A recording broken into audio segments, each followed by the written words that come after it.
So hello everyone, मेरा नाम पायल है और बायोटेक बंकर में आपका स्वागत है। तो आज जो मैं आपको पढ़ाने वाली हूँ वो है स्पेक्ट्रोस्कोपी। अगर मैं आपको नॉर्मली बताती हूँ स्पेक्ट्रोस्कोपी एक्चुअली में होता क्या है, तो जो लाइट है ना उसका मैटर के साथ सिंपली इंटरेक्शन ही क्या कहलाता है, स्पेक्ट्रोस्कोपी। और इसके थ्रू आप क्या कर सकते हैं ना, कोई भी कंपाउंड है उसकी कॉन्सेंट्रेशन आप बता सकते हैं कि उसकी इतनी कॉन्सेंट्रेशन है इस सैंपल के अंदर। ये सिंपली आप स्पेक्ट्रोस्कोपी मेथड से बता सकते हैं। ये तो मैंने आपको लेमन लैंग्वेज में समझा दिया। असली में बायोफिजिक्स की टर्म्स में स्पेक्ट्रोस्कोपी होता क्या है, चलिए जानते हैं।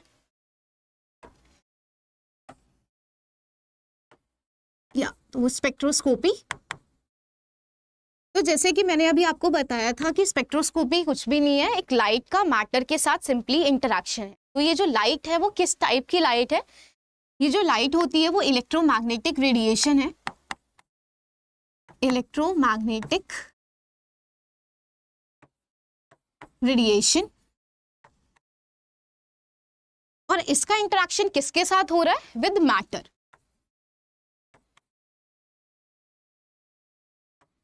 अब ये मैटर क्या हो सकता है? मैटर जो भी चीज स्पेस ऑक्यूपाई करता है उसको हम सिंपली क्या कहते हैं? मैटर कहते हैं। तो यहाँ पे मैटर क्या हो सकता है? एटम भी हो सकता है, मॉलिक्यूल भी हो सकता है, या फिर सिंपली आयन हो सकता है। अगर मैं इलेक्ट्रोमैग्नेटिक रेडिएशन की बात करती हूँ तो ये एक लाइट है in the form of energy, और ये एक वेव की फॉर्म में आती है सिंपली। और इसके दो कैरेक्टरिस्टिक्स हैं। वो दो कैरेक्टरिस्टिक्स क्या है? इसके पास मैग्नेटिक फील्ड होता है और साथ ही साथ इसके पास इलेक्ट्रिक फील्ड भी होता है। बिकॉज नाम से पता चल रहा है इलेक्ट्रो का मतलब क्या है? इलेक्ट्रिक फील्ड, और मैग्नेटो का मतलब क्या है? Magnetic field. तो ये जो मैंने आपके पास ड्रॉ किया है, ये हम मान लेते हैं कि ये मैग्नेटिक फील्ड है, बी है। और जो ये मैं दूसरा वेव ड्रॉ करने वाली हूँ, ये आप कंसिडर कर लीजिए कि ये इलेक्ट्रिक फील्ड है। और मैग्नेटिक फील्ड, इलेक्ट्रिक फील्ड दोनों एक दूसरे के क्या होते हैं? परपेंडिकुलर होते हैं। और जो आपकी वेव, जो लाइट ट्रैवल कर रही है, वो उसका डायरेक्शन कैसा होगा? तो जो उसका डायरेक्शन ऑफ प्रोपोगेशन होता है वो भी क्या होता है? सिंपली परपेंडिकुलर होता है। ये है उसका डायरेक्शन ऑफ प्रोपोगेशन, जो वेव ट्रैवल करेगी। इसका मतलब मैग्नेटिक फील्ड हो, इलेक्ट्रिक फील्ड हो, और जो वेव प्रोपोगेट कर रही है, तीनों एक दूसरे के क्या है? म्यूचुअली परपेंडिकुलर इन नेचर होते हैं। तो ये है इलेक्ट्रोमैग्नेटिक रेडिएशन। तो यही, इसी पूरे इलेक्ट्रोमैग्नेटिक रेडिएशन का इंटरेक्शन मैटर के साथ हम ये पढ़ने वाले हैं, और इसी को क्या बोला गया है? स्पेक्ट्रोस्कोपी बोला गया है। अब जो लाइट है वो इंटरैक्ट कर रही है। अब लाइट का इंटरेक्शन हो रहा है, तो इंटरेक्शन में तीन टाइप के इंटरेक्शंस हो सकते हैं।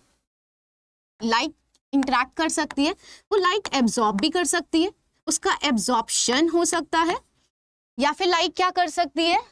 एमिट कर सकती है, तो उसका एमिशन हो सकता है। या फिर सिंपली लाइट क्या कर सकती है? जो भी उसके अंदर पार्टिकल्स होंगे, जो मैटर के अंदर पार्टिकल्स होंगे, वो सिंपली क्या हो सकते हैं? वो लाइट को स्कैटर्ड कर सकते हैं। तो जो मैटर है, लाइट का जो इंटरेक्शन हो रहा है वो तीन तरीके से हो सकता है कि जो भी मैटर है उस सैंपल के अंदर, वो सारा का सारा जो भी लाइट है वो सिंपली उसने एब्जॉर्ब कर लिया, या फिर उसने क्या कर दिया? सिंपली एमिट कर, मतलब लाइट उसने पहले एब्जॉर्ब करी, फिर वो हाई एक्साइटेड स्टेट में गया, और फिर उसने सिंपली अपनी एनर्जी क्या कर दी? रिलीज कर दी, मतलब एमिशन कर दिया।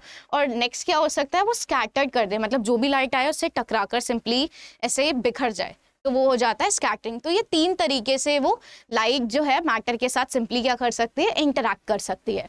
ठीक है, तो अब ये जो लाइट का इंटरेक्शन है, इससे हम दो प्रॉपर्टीज पढ़ सकते हैं जो भी उसके अंदर सैंपल के साथ हो रहा है। आप क्वालिटेटिवली स्टडी भी कर सकते हैं, या फिर आप सिंपली क्वांटिटेटिवली भी उसका स्टडी कर सकते हैं। अब क्वालिटेटिवली स्टडी कैसे होगा? जो भी लाइट का इंटरेक्शन हो रहा है मैटर के साथ, अगर आप उसका पूरा कंपाउंड डिस्क्राइब कर पा रहे हैं कि कौन सा फंक्शनल ग्रुप वगैरह अटैच्ड होगा, अगर आप एंटाइटी पूरा बता पा रहे हैं, इसका मतलब वो क्या है? उसका क्वालिटी इन नेचर है। अब क्वांटिटी कैसे पता चलेगा? क्वांटिटी पता करने के लिए कि कितना उस एंटाइटी ने कितने नंबर ऑफ फोटोन्स एब्जॉर्ब कर लिए, या फिर कितने नंबर ऑफ फोटोन्स उसने एमिट कर दिए, तो वो क्या बताएगा यहाँ पे? नंबर, अगर नंबर ऑफ फोटोन से रिलेटेड अगर बात हो रही है तो उसकी क्या पता चल जाएगी?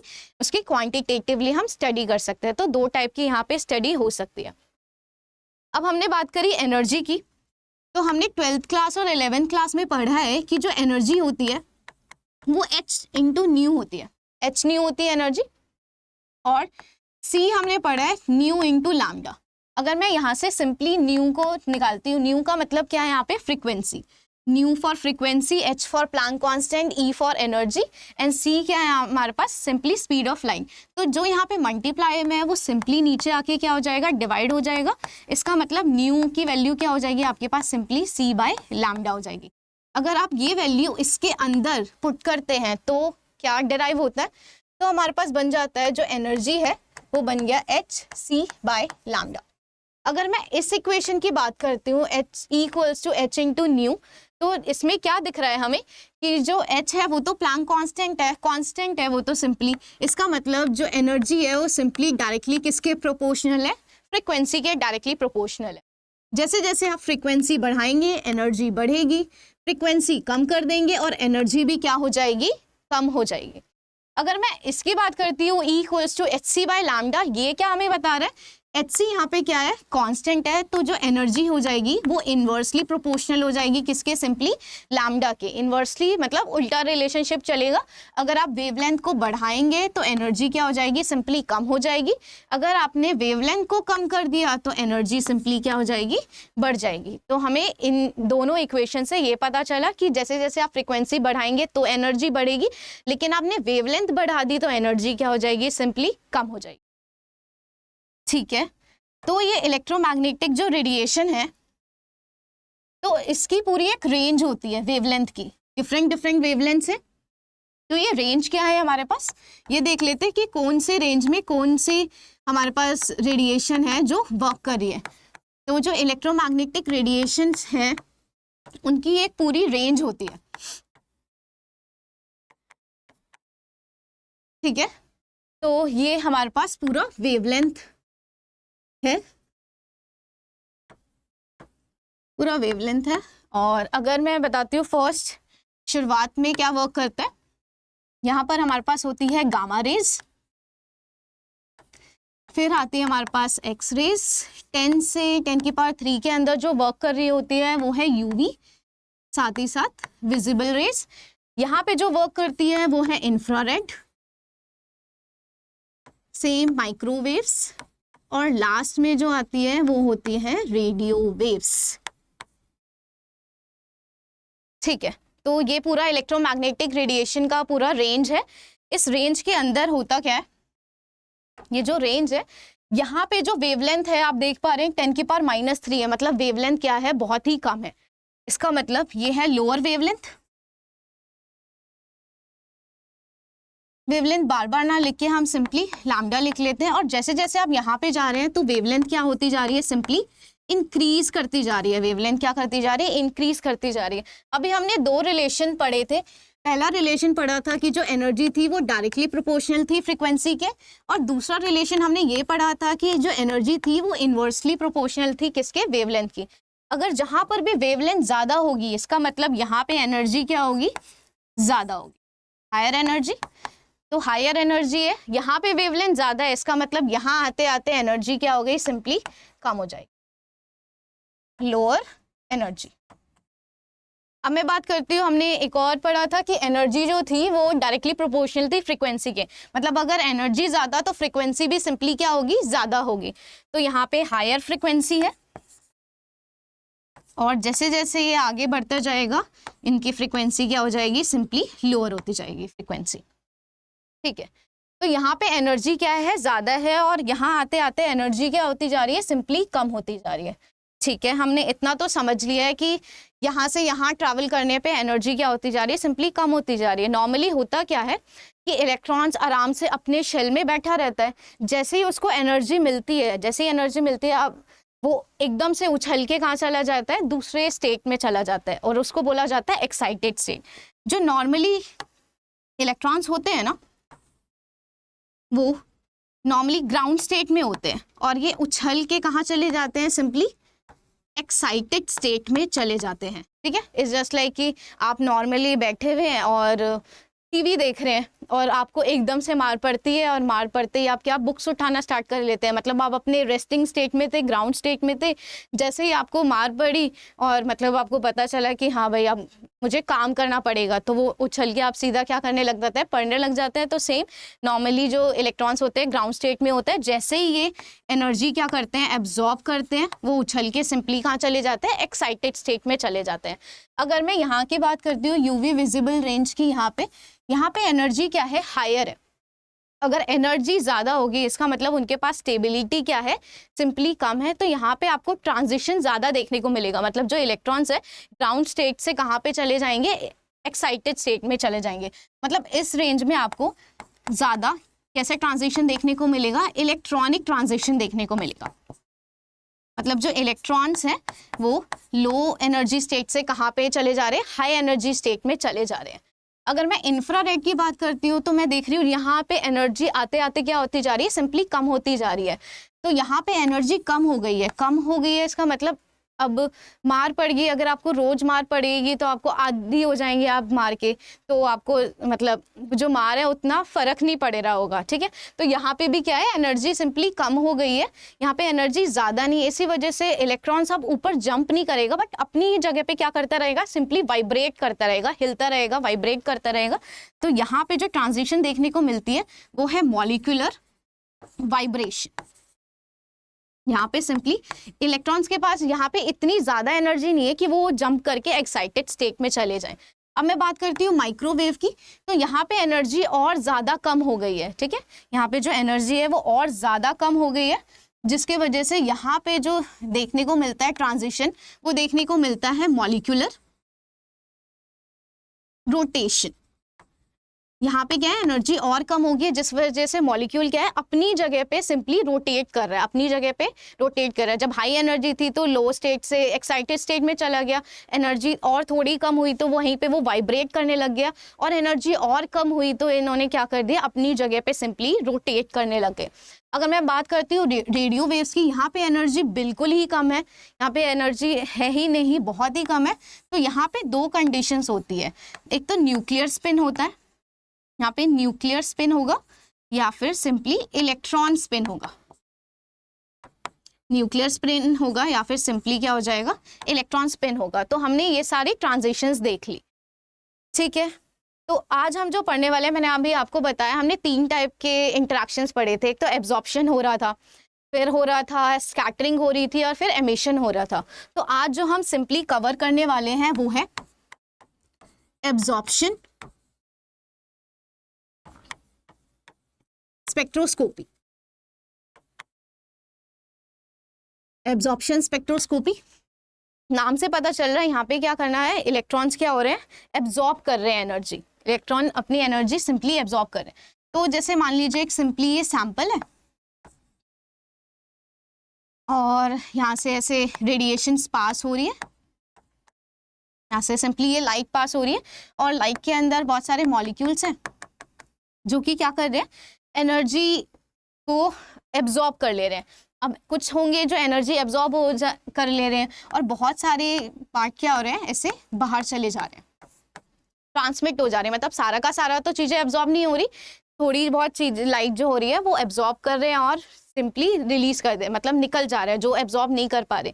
तो ये जो लाइट्स है ना, कुछ स्पेसिफिक हर वेवलेंथ पे ये लोग एब्जॉर्ब नहीं करते, जो पार्टिकल्स होते हैं कुछ सिलेक्टिव वेवलेंथ पे ही लाइट क्या करते हैं, सिंपली एब्जॉर्ब करते हैं, और उस वेवलेंथ पे, उस इंटेंसिटी पे जिन्होंने उस वेवलेंथ को एब्जॉर्ब किया है, तो वो वाली जो इंटेंसिटी होती है वो सिंपली क्या हो जाती है, कम हो जाती है। तो डिक्रीज इन इंटेंसिटी क्या कहलाता है, सिंपली अटेन्युएशन कहलाता है। कुछ स्पेसिफिक वेवलेंथ पे, ऐसा नहीं कि ये लोग सारे वेवलेंथ पे जो लाइट्स है वो क्या कर लेंगे, एब्जॉर्ब कर लेंगे। अब ये सामने कोई बंदा खड़ा है और मैंने उसकी अगर एनर्जी एब्जॉर्ब कर ली तो उसकी जो पावर है वो क्या होती जाएगी, सिंपली कम होती जाएगी। तो यहाँ पे भी उस इंटेंसिटी का जो भी पार्टिकल जो स्पेसिफिक वेवलेंथ की अगर वो एनर्जी एब्जॉर्ब करता जाएगा तो उसकी इंटेंसिटी क्या होती जाएगी, सिंपली कम होती जाएगी। उसी को क्या बोला जाता है, अटेन्युएशन। तो जितना उसने एब्जॉर्ब किया उस पार्टिकल ने, इसी को क्या बोला जाता है, सिंपली एब्जॉर्प्शन स्पेक्ट्रोस्कोपी।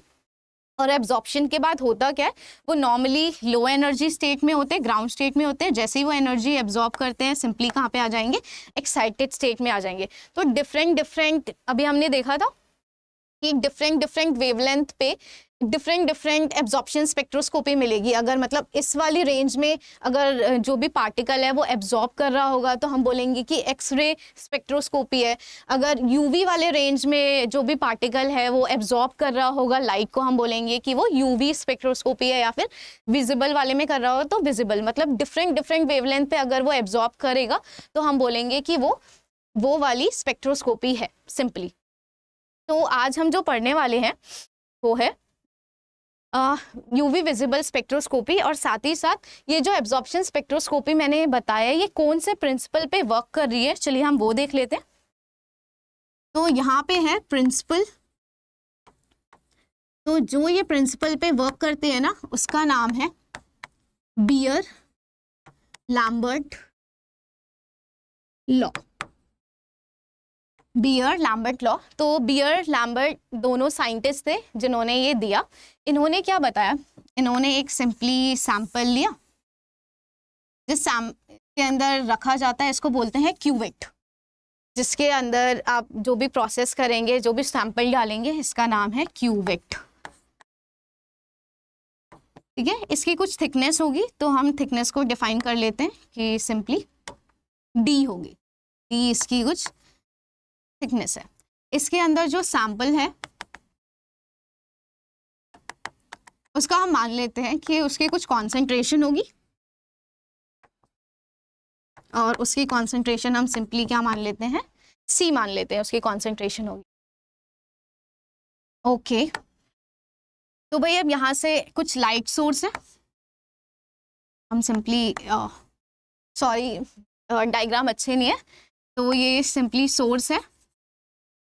तो सोर्स से लाइट जा रही है और लाइट भी कौन से जाएगी, मोनोक्रोमैटिक लाइट। ठीक है, मैं आपको बताऊंगी आगे चल के कि ये मोनोक्रोमैटिक लाइट ही क्यों।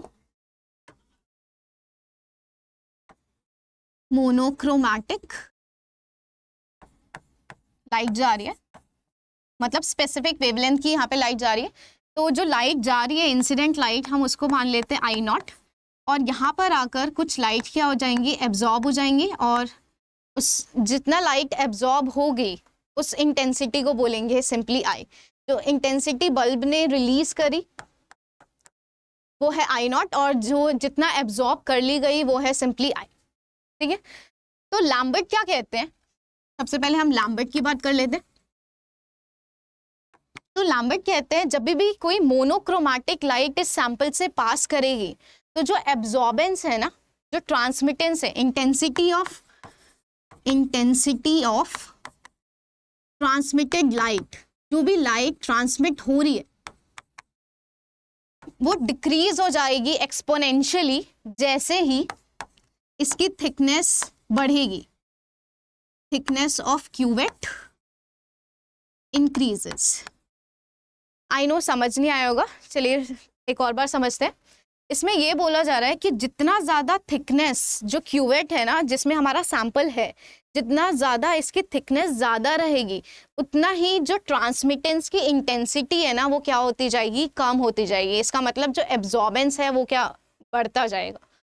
उसी के बिहाफ में बियर क्या कहते हैं, बियर ये कहते हैं कि जो इंटेंसिटी है ना ट्रांसमिटेड लाइट की, इंटेंसिटी ऑफ ट्रांसमिटेड लाइट वो सिंपली क्या हो जाएगी, ये भी एक्सपोनेंशियली डिक्रीज करेगी। एक्सपोनेंशियली डिक्रीज करेगी कब, जब कॉन्सेंट्रेशन सैंपल का बढ़ेगा। सैंपल का जो कॉन्सेंट्रेशन है वो क्या होगा, बढ़ेगा। इसको आप दूसरे तरीके से भी समझ सकते हैं, जैसे जैसे थिकनेस बढ़ती जाएगी उसकी एब्जॉर्बेंस पावर उतनी ही बढ़ती जाएगी। हमेशा याद रखिएगा जितना चीज़ें एब्जॉर्ब हो रही हैं इसका मतलब बाकी की जो रेस्ट चीज़ें हैं वो एब्जॉर्ब नहीं हुई, इसका मतलब वो ऐसे ही चली गई हैं, मतलब वो ट्रांसमिट हो गई हैं। तो 100% क्या होता है, एब्जॉर्बेंस होता है। और अगर जैसे 40% चीज़ एब्जॉर्ब हुई है इसका मतलब बाकी का जो 60% है वो एब्जॉर्ब नहीं हुई है, वो सिंपली क्या हो गई है, ट्रांसमिट हो गई है। तो लैम्बर्ट ने क्या बोला कि जो भी अगर जैसे थिकनेस बढ़ती जाएगी तो उनकी जो इंटेंसिटी है ना ट्रांसमिट वेव की, मतलब जो एब्जॉर्ब नहीं हो पा रही, जो ट्रांसमिट वेव की, ट्रांसमिट लाइट की जो भी इंटेंसिटी है वो सिंपली क्या होती जाएगी, डिक्रीज होती जाएगी। अगर मैं बियर की बात करती हूँ तो बियर ने ये बोला था कि जैसे जैसे आप कॉन्सेंट्रेशन सैंपल का बढ़ाते जाएंगे तो उसकी जो इंटेंसिटी है वो एक्सपोनेंशियली क्या होती जाएगी, सिंपली डिक्रीज होती जाएगी। चलिए हम इसका मैथमेटिकल एक बार डिराइव करते हैं। तो उन्होंने बोला जो एब्जॉर्बेंस है ना वो एक्चुअली इन्वर्सली है किसका, ट्रांसमिटेंस का। तो ट्रांसमिटेंस था क्या, जो ट्रांसमिटेंस था वो था I by I naught, I by I naught, जहाँ पे I की वैल्यू क्या है, अगर आप इसमें वैल्यू पुट करेंगे T की तो यहाँ पे क्या हो जाएगा, सिंपली I हो जाएगा, यहाँ पे I नॉट हो जाएगा और सिंपली यहाँ पे क्या आ जाएगा, लॉग हो जाएगा। तो ये जो नीचे वाला है वो सिंपली ऊपर चला जाएगा, तो ये I नॉट बाय I। इसका मतलब जो एब्जॉर्बेंस है वो log 1/t भी लिख सकते हो आप, या फिर आप सिंपली लिख सकते हो log I naught by I। और एब्जॉर्बेंस को लिखने का दूसरा भी तरीका क्या है, जो एब्जॉर्बेंस था वो डायरेक्टली प्रोपोर्शनल होता है कॉन्सेंट्रेशन के, जो एब्जॉर्बेंस है वो डायरेक्टली प्रोपोर्शनल होता है सिंपली लेंथ के। अगर मैंने इन दोनों को कंबाइन कर देती हूँ तो ये हमारे पास क्या मिलता है, absorbance is directly proportional to concentration into path length. D sorry हमने डी लिया था ना, तो डी कर देते हैं इसको, C इंटू डी, यहाँ पे D क्या है हमारे पास, पाथ लेंथ है। और कभी भी आप प्रोपोर्शनलिटी के साइन को हटाते हैं तो कांस्टेंट लगता है, और यहाँ पे जो कांस्टेंट लगा है उसका नाम है मोलर एक्सटेंशन कोएफिशिएंट। ठीक है, तो एब्जॉर्बेंस क्या है, डायरेक्टली प्रोपोर्शनल है किसके, कॉन्सेंट्रेशन के। इसका मतलब जो मैंने अभी आपको बताया था, इसका मतलब ये इन्वर्सली प्रोपोर्शनल है किसके, 1/, में ट्रांसमिटेंस के, ट्रांसमिटेंस, और ये इन्वर्सली प्रोपोर्शनल है। अगर आप कॉन्सेंट्रेशन बढ़ाएंगे तो जो ट्रांसमिटेड लाइट की इंटेंसिटी है वो सिंपली क्या होती जाएगी, कम होती जाएगी। इसी को आप एब्जॉर्बेंस में भी देख सकते हैं, अगर ट्रांसमिटेंस कम है इसका मतलब उसका जो एब्जॉर्बेंस की पावर है वो क्या है, सिंपली ज़्यादा है। तो हमारे पास फॉर्मूला निकल के क्या आया, हमारे पास जो फॉर्मूला निकल के आया वो है absorbance epsilon C into D. यहाँ पे एप्सिलॉन क्या होता है, वो होता है मोलर एक्सटेंशन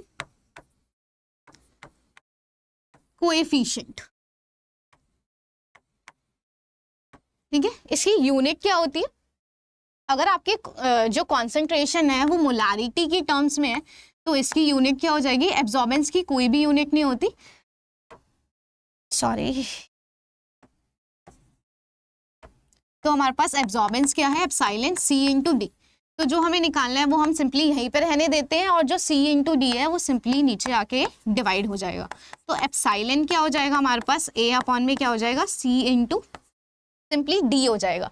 जो कॉन्सेंट्रेशन है वो मोलारिटी की टर्म्स में है, एब्जॉर्बेंस की कोई यूनिट नहीं होती तो 1 लिख लेते हैं, और मोलारिटी की यूनिट क्या होती है, कैपिटल M से रिप्रेजेंट करते हैं। D क्या है, path length, path length distance में होता है, तो डिस्टेंस आप मीटर में भी कर सकते हैं या फिर सिंपली सेंटीमीटर में कर लेते हैं, बस यहाँ पे मीटर में तो आप रखेंगे नहीं तो सेंटीमीटर में होगा, और प्लस नीचे है तो ऊपर जाके ये सिंपली क्या हो जाएगा, माइनस, और सेंटीमीटर है ऊपर जाके सिंपली क्या हो जाएगा, माइनस। तो एप्सिलॉन की यूनिट क्या होगी, पर मोल पर सेंटीमीटर, मतलब पर मोलारिटी पर सेंटीमीटर, ये एप्सिलॉन की क्या हो जाएगी, सिंपली यूनिट आ जाएगी। मैंने अभी आपको बताया था ट्रांसमिटेंस का, जो कभी भी आप अगर आपको ट्रांसमिटेंस निकालना है तो ट्रांसमिशन होता है I बाय आई नॉट। सिंपली अगर आप इसको परसेंटेज में करना चाहते हैं तो कभी भी अगर आपको परसेंटेज में करना है तो आपको किससे मल्टीप्लाई करना पड़ता है, 100 से मल्टीप्लाई करना है, तो इंटू 100% कर दिया तो ये भी क्या हो जाएगा, I by I naught into simply क्या हो जाएगा, 100%। ठीक है, अभी हमने एक फॉर्मूला पढ़ा था, इफ यू रिमेंबर, हमने ये पढ़ा था कि जो A था वो log था 1/t। हमेशा याद रखिएगा जो log होता है ना, अगर उसकी कुछ भी पावर होती है तो जो पावर होती है वो सिंपली आगे आ जाती है, जो पावर होगी वो सिंपली आगे आ जाएगी। और log A by B, log A by B आप कैसे लिखते हैं, log A minus log B, log A minus simply क्या हो जाता है, log B हो जाता है। तो 1/, अगर T आप इसको लिखना चाहते हैं, अगर आप इसको ट्रांसमिटेंस की फॉर्म में लिखना चाहते हैं तो लॉग क्या हो जाएगा, प्लस का टी है, ऊपर आके सिंपली क्या हो जाएगा, माइनस का 1 हो जाएगा। और मैंने अभी आपके को बताया कि जो भी पावर होती है लॉग के अंदर वो सिंपली क्या आ जाती है, आगे आ जाती है। तो ये आपके पास क्या बन गया, माइनस का लॉग टी। ओके, अगर आप इसको परसेंटेज में कन्वर्ट करना है, किसी भी चीज़ को अगर परसेंटेज में कन्वर्ट करना होता है तो हमें किससे मल्टीप्लाई करना होता है, हमें 100 से मल्टीप्लाई करना होता है। तो हमने क्या कर दिया, सिंपली इस टी को इंटू 100% कर दिया और अपॉन में 100 कर दिया। तो ये आपके पास किस में कन्वर्ट हो गया, ये तो 100% में कन्वर्ट हो गया। इसका मतलब t% अपॉन में सिंपली क्या हो जाएगा, आपके पास 100 हो जाएगा। अभी मैंने आपको बताया कि log a minus B, log a by B क्या होता है, log a माइनस बी होता है। तो अगर हम इसको कन्वर्ट करते हैं तो हमारे पास हो जाएगा minus log t% minus log of 100। तो हमने क्या लगा दिया, सिंपली log a माइनस क्या लिख दिया, log b लिख दिया। ठीक है, अगर हम माइनस को कन्वर्ट करेंगे तो ये तो सिंपली माइनस log t% हो जाएगा और ये क्या हो जाएगा, माइनस माइनस सिंपली क्या हो जाएगा, प्लस का log हो जाएगा और 100। अगर आप इसको सिंपली अरेंज करके लिखते हैं तो क्या बन जाएगा आपके पास, ये बन जाएगा आपके पास log 100 minus log t%। Okay, और हम 100 को कैसे लिख सकते हैं, हम 100 को ऐसे लिख सकते हैं 10 की पावर 2 माइनस log t%। और log, जब भी मैंने बताया आपको जो भी पावर होती है log के अंदर वो सिंपली क्या हो जाएगी, आगे आ जाएगी। तो ये बन जाएगा 2 log 10 माइनस log t%। और log 10 की वैल्यू 1 होती है तो 2 माइनस log t%। तो सिंपली एब्जॉर्बेंस का फॉर्मूला क्या निकल कर आया आपके पास ट्रांसमिटेंस के टर्म्स में, तो जो एब्जॉर्बेंस है वो 2 माइनस log ऑफ t%। आजकल बहुत पूछा जा रहा है ये CSIR के अंदर, डायरेक्ट क्वेश्चंस आ रहे हैं कि वो ट्रांसमिटेंस का परसेंटेज दे देते हैं और आपको करना होता है। तो मैं आपको एक क्वेश्चन देती हूँ। क्वेश्चन ये कहता है कि एक सैंपल है और सैंपल 1 सेंटीमीटर क्यूबिक के अंदर रखा हुआ है और उसका जो ट्रांसमिटेंस का परसेंटेज है वो है 40%। उसकी जो लाइट है वो क्या हो जा रही है, सिंपली ट्रांसमिट हो जा रही है। तो आपको मुझे बताना है कि उसकी एब्जॉर्बेंस वैल्यू कितनी होगी। तो जो भी ये क्वेश्चन है मुझे कमेंट में प्लीज़ बताइएगा। चलिए नेक्स्ट कर दें। ये मैंने आपको प्रिंसिपल बताया। अब ये जो प्रिंसिपल है इसके कुछ फ्लॉज भी हैं, इसके कुछ डिसएडवांटेजेस भी हैं। ये बीयर लैम्बर्ट लॉ के कुछ डिसएडवांटेजेस भी हैं। वो डिसएडवांटेजेस क्या हैं, चलिए वो देख लेते हैं। सबसे बड़ी बात तो ये है कि ये पहले एडवांटेज देखते हैं कि ये लो कॉन्सेंट्रेशन के लिए बेस्ट है। ये लो कॉन्सेंट्रेशन के लिए बेस्ट है। तो इसका डिसएडवांटेज क्या हो जाएगा कि ये हायर कॉन्सेंट्रेशन के लिए ये जो मेथड है वो सही नहीं है। तो हायर कॉन्सेंट्रेशन में ऐसा क्या हो रहा है कि जो बीयर लैम्बर्ट लॉ है वो फेल कर जा रहा है। तो हो क्या रहा है कि जो अगर आप कॉन्सेंट्रेशन हाई लेंगे तो उसमें मॉलिक्यूल्स की जो क्वांटिटी है वो भी बहुत ज़्यादा होगी। तो जो मॉलिक्यूल्स हैं वो एक दूसरे के साथ कंबाइन करके एक पूरा का पूरा एग्रीगेट बना लेंगे, जिसके वजह से जो लाइट है वो सही से सब जो भी मॉलिक्यूल्स है सबको एब्जॉर्ब नहीं कर पाएगी और जो आपको रिजल्ट है वो क्या दे देगी, फॉल्स रिजल्ट दे देगी। ठीक है, तो ये इसका क्या है, सिंपली डिसएडवांटेज है। दूसरा डिसएडवांटेज क्या है, जो एब्जॉर्बेंस है और जो मोलर कोएफिशिएंट है, इन दोनों का नेचर क्या है, एडिटिव इन नेचर है। इन दोनों का नेचर कैसा है, एडिटिव इन नेचर, जिसकी वजह से बहुत सारे जो सैंपल्स हैं उनका जो सही वैल्यू आना चाहिए वो सही वैल्यू नहीं आता और ये हमें फॉल्स रिजल्ट दे देता है। तो ये दो इसके डिसएडवांटेजेस है। एडवांटेज ये था कि वो लो कॉन्सेंट्रेशन में वर्क करती है और डिसएडवांटेज ये है कि हायर कॉन्सेंट्रेशन में फेल हो जाता है। और साथ ही साथ अगर मॉलिक्यूल्स एक से ज़्यादा है, मतलब अगर एक सैंपल है उसमें एक से ज़्यादा मॉलिक्यूल हैं जो कि डिफरेंट है और एब्जॉर्ब कर रहे हैं, तो यहाँ पे ये एडिटिव इन नेचर होता है, जिसकी वजह से आपको कंबाइंड रिजल्ट दे देता है जबकि उनको इंडिविजुअली रिजल्ट देना होता है। नेक्स्ट जो है हमारे पास वो है, जो इस पे वर्क कर रहा है वो है यूवी विजिबल स्पेक्ट्रोस्कोपी।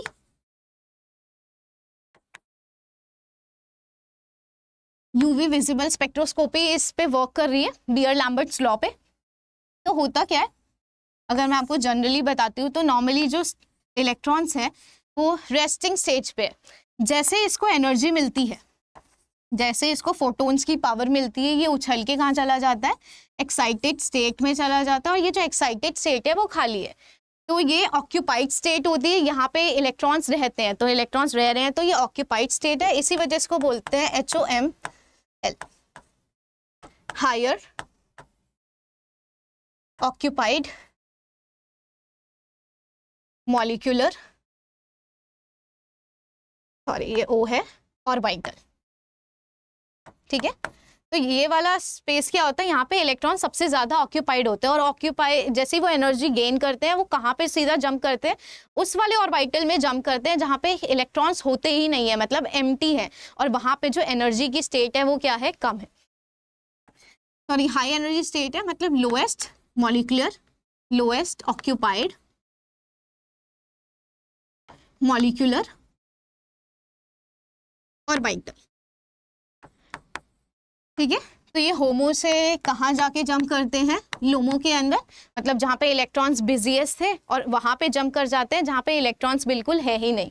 ठीक है, तो ये जो जंपिंग है ना वो डिफरेंट टाइप्स की जंपिंग हो सकती है। तो मैं आपको रेंजेस बताती हूँ क्या क्या वो जंप हो सकती है। आपको पता है सबसे जो लोएस्ट ऑर्बिटल है वो हमारे पास सिग्मा है, जो सिंगल बॉन्ड्स कंपाउंड बनाते हैं, जो सिंगल, जैसे C और C के बीच में ये जो बॉन्ड बन रहा है इसको हम सिंपली सिग्मा बॉन्ड बोलते हैं, जो स्ट्रॉन्गेस्ट है। C डबल बॉन्ड C अगर बॉन्ड बनाते हैं तो एक सिग्मा बॉन्ड होता है और दूसरा वाला क्या होता है, पाई बॉन्ड होता है। तो ये मैं आपके रेंज बना रही हूँ जिससे हम समझ सकते हैं एक्चुअली हमारे पास सिग्मा होता है, पाई होता है, N होता है, पाई स्टार होता है, एंड सिग्मा स्टार होता है। तो ये जो सिग्मा स्टार्स वाले हैं ना ये एंटी बॉन्डिंग है, एंटी बॉन्डिंग। इसका मतलब यहाँ पे जो इलेक्ट्रॉन्स है ना वो खाली है, मतलब यहाँ पे ये खाली स्पेस है, खाली कमरा है।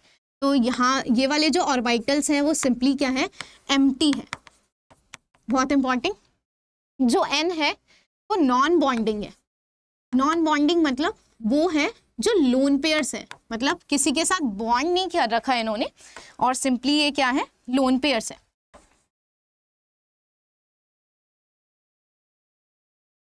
तो ये सिंपली हमारे पास क्या है, ये लोन पेयर है। जो असली में बॉन्डिंग में पार्टिसिपेट कर रहे हैं वो ये हैं, ये क्या कर रहे हैं, बॉन्डिंग। और यहाँ पे इलेक्ट्रॉन्स क्या है, कंप्लीटली नॉर्मली फिल्ड है, नॉर्मली सिंपली क्या है, ये फिल्ड है। तो हमारे पास दो स्टेजेस थी जिसमें नॉर्मली इलेक्ट्रॉन्स फिल्ड है, एक ऐसा है जिसमें लोन पेयर है, मतलब किसी के साथ उन्होंने बॉन्डिंग नहीं बना रखी, और पाई स्टार और सिग्मा स्टार ये बता रहे हैं कि वो एंटी बॉन्डिंग ऑर्बिटल्स है, मतलब खाली ऑर्बिटल्स है, और इनकी एनर्जी सबसे ज़्यादा है। जैसे जैसे आप ऊपर जाते जाएंगे इनकी एनर्जी क्या होती जाएगी, सिंपली इंक्रीज करती जाएगी। अब अगर मैं ट्रांजिशन बताती हूँ, हमेशा कोई भी चीज़ लोएस्ट से कहाँ जाएगा, सिंपली हायर स्टेट में जाएगा, और भरे वाले स्पेस से कहाँ चला जाएगा, खाली वाले स्पेस में चला जाएगा। तो भरा वाला स्पेस क्या है, तो ये जो सिग्मा है ये सीधा पाई स्टार के पास भी जंप कर सकता है, या फिर ये सिंपली कहाँ पे जंप कर सकता है, ये दोनों के दोनों खाली है, तो मतलब इसकी पॉसिबिलिटी है कि ये दोनों के पास जंप कर सके। सेम पाई के पास भी क्या पॉसिबिलिटी है कि वो पाई स्टार के पास जंप कर सके, या फिर उसके पास ये पॉसिबिलिटी है कि वो सिग्मा स्टार के पास जंप कर सके। सेम N के पास भी पॉसिबिलिटी है कि वो simply sigma star pi star के पास जाए, या फिर सिंपली सिग्मा स्टार के पास जाए। तो ये कुछ कंडीशंस है, और ये जितना गैप दिखा रहा है ना ये एक्चुअली उनका एनर्जी गैप है, उनके बीच में क्या है, ये एनर्जी गैप है।